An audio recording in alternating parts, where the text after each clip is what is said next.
During negotiations, there are always two sides who come to the proverbial table to fulfill their wishes, hoping that the side in front of them is ready to give them what they need and ready to accept what they have to offer.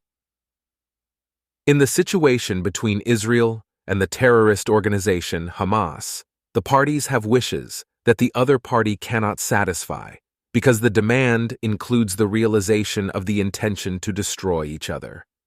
Hamas is asking Israel for an end to the war, Israel's withdrawal from the Gaza Strip, the release of all Palestinians from prisons in Israel, and an international guarantee for the continuation of its rule in Gaza. In exchange, Hamas is willing to talk about the release of the 136 abductees. On the other hand, Israel is ready for a long lull in the war and the release of Palestinian prisoners, even all of them, and the subsequent destruction of Hamas. It is clear to Israel that the price for accepting Hamas's demands is long-term, and it expresses a victory for Hamas, which in the future will lead to its considerable strengthening. Since the goal of Hamas is the destruction of Israel, the strengthening of Hamas will have devastating future consequences for Israel, which will claim the lives of many civilians and fundamentally change the nature of the Israeli-Palestinian conflict.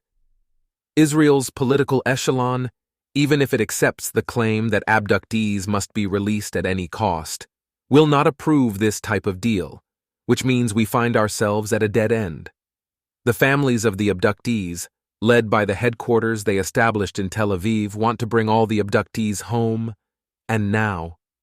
It is understandable that they are trying to do everything possible to save their loved ones, like anyone would do in their awful positions, whether or not it is in Israel's best interests. The families of the abductees emphasize the dangers lurking in captivity and demands, sometimes while issuing an ultimatum, that we agree to Hamas's stipulations, regardless of the price they will charge us, like there is some magic wand if only the Israeli government desired to wave it. Beyond the demands of the headquarters, there are quite a few former senior officials and current politicians who support the demand for a deal now and explain that there is still time for future damage to Hamas. And it appears U.S. President Joe Biden's administration is upping pressure on Israel to either pause or end the war. They are being boosted by the political enemies of Israel's Prime Minister, Benjamin Netanyahu. Many of the Israelis who spent the months before October 7th demonstrating for Netanyahu's ouster and against judicial reform have respectably put politics aside in the name of a unified effort to defeat Hamas. But the hardcore anti-Netanyahu resistance has shown in recent weeks that, if given the opportunity, it will try to return to the streets with the aim of forcing the Prime Minister out of office by stupidly conflating politics with the abductees' release. At the same time, Netanyahu is under fire from Israelis, who fault him for not prosecuting the war against Hamas more vigorously. They blame the Prime Minister for accommodating American and international pressure to allow aid to flow into parts of Gaza still under Hamas control. Even though this is superficially a humanitarian gesture, it is almost certainly sustaining Hamas, Palestinian Islamic Jihad, and other terrorists in Gaza.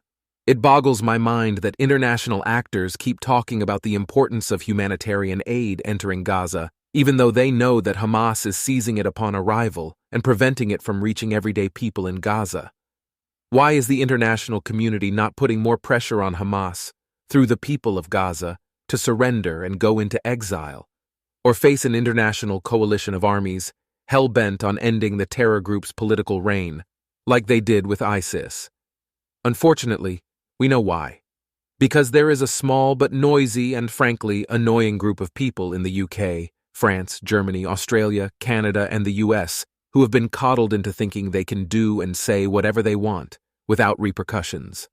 Instead of telling these people that they are vouching for things which are not in the best interests of the countries they call home, politicians appease them for cheap votes. To add insult to injury, many of these countries, led by the United States, are bizarrely pushing for a Palestinian state, even though we all know that such a proposal is dead on arrival for the same reasons that similar efforts have failed before. Neither the Israelis nor the Palestinians support a two-state solution right now. The majority of Israelis were ready to accept a Palestinian state if it meant peace during the post-Oslo Accords 1990s. That reality died during the Second Intifada, which followed the rejection of two Palestinian statehood offers in early 2000s by the Palestinians' most all-encompassing leader to date, Yasser Arafat. What's more, Israelis now know with absolute certainty that Israel's complete withdrawal from Gaza in 2005 led to the creation of an independent Palestinian state called Hamastan.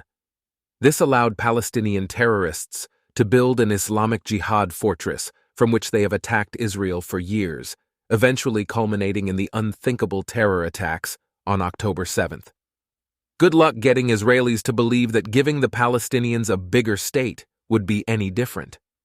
Meanwhile, the Palestinians have passed up multiple deals since the 1990s that would have given them an independent state because they would have required them to live in peace alongside the Jewish state of Israel. And neither the supposed moderate Palestinians who run the Palestinian Authority in the West Bank, nor Hamas, or Palestinian Islamic Jihad, will accept the legitimacy of a Jewish state, irrespective of where borders are drawn. To make matters even more ridiculous, the quartet of Qatar, Hamas, Egypt, and the U.S. are for some strange reason encouraging the kidnapped to be released in a multi-stage deal. In a proposal shown to Israeli ministers last week, the kidnapped would be released over a 142-day period, nearly 5 months, during which the IDF campaign against Hamas in Gaza would be halted. This means that the truce will effectively never end, and eventually a permanent ceasefire will be the only option on the table for Israel, both domestically and internationally. In other words, the hostage deals being floated in the media during the last couple of weeks are a trap for Israel. Eerily reminiscent of the traps that the Oslo Accords, the Camp David Summit in 2000, and withdrawal from Gaza proved to be. For now, the release of the kidnapped and the destruction of Hamas in Gaza is, together, a pessimistic dream without regard for reality. Hamas is not ready for any move without guarantees about its future and Israel's inability to continue its pursuit. There is not and was not any deal that Israel could offer, which would have been considered by the other side. The more Hamas sees that the pressure to release the abductees increases, the more it hardens its position and refuses any possibility that does not perpetuate its existence in Gaza. From Hamas's perspective, the longer it endures and takes advantage of the suffering of the people in Gaza on the one hand, and the pain of the Israeli public on the other hand, the closer it gets to ending hostilities under international and intra-Israeli pressure. The dangers lurking for the abductees are no greater than the dangers lurking for Israel's soldiers fighting in Gaza, and even those on the border with Lebanon deploying counterattacks to Hezbollah's ongoing escapades. The families of the thousands of soldiers are also awake at night, like the families of the kidnapped. There are also hundreds of thousands of refugees in Israel whose lives have been completely upended, not to mention the thousands upon thousands of reservists, many of whom have young families and burgeoning careers, yet have taken extensive time off from their already challenging everyday lives to defend Israel and its people. Ultimately, there is a country that needs to rise from the ashes of October 7th and establish a new, safe life again, where there is no terrorism beyond the fence and no threats, big or small, every few months.